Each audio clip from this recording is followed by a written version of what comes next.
السلام عليكم ورحمة الله وبركاته. مساكم الله بالخير أيها الأحبة. هل تعرف الشيء الذي يفرح الله سبحانه وتعالى منك فرحا شديدا؟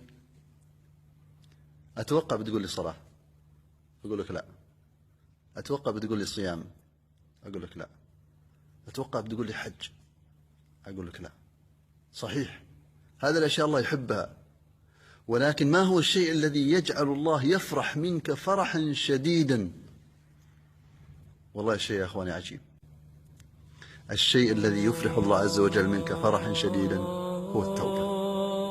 يقول النبي صلى الله عليه وسلم: لله أشد فرحا بتوبة أحدكم من رجل كان على أرض فلات، يعني ماشي في بر، وكانت معه راحلة عليها زاده وطعامه، فضلت منه، ضاعت في الطريق، ما عاد عنده شيء، لا عنده أكل ولا عنده شرب، فجلس إلى شجرة واستلقى عليها ينتظر الموت، فغفى غفوة ثم أفاق فرأى الناقة عند رأسه. يا سلام، وجد أكله وناقته وماءه أمام رأسه بعد أن أيقن من الموت.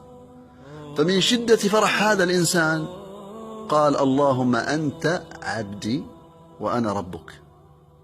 هذا خطأ، لكنه أخطأ من شدة الفرح. بدل ما يقول اللهم أنت ربي وأنا عبدك، قال أنت عبدي وأنا ربك. من شدة الفرح حتى غلط في الكلمة هذا الإنسان.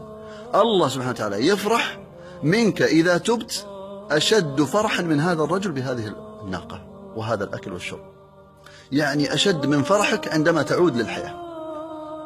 ولهذا النبي صلى الله عليه وسلم كان يتوب ويستغفر في اليوم أكثر من 100 مرة. قولوا معي: أستغفر الله وأتوب إليه، أستغفر الله وأتوب إليه، أستغفر الله وأتوب إليه. اللهم من نشر هذا المقطع اللهم فتب عليه واغفر له ويسر له الخير. انشرها يا أخي، فلعل رجلا أن يتوب فيتوب الله عليه فتقبل توبتك وتوبته. فإن أرسلتها إلى 3 وتابت 3 فكأنما تبت 3 مرات.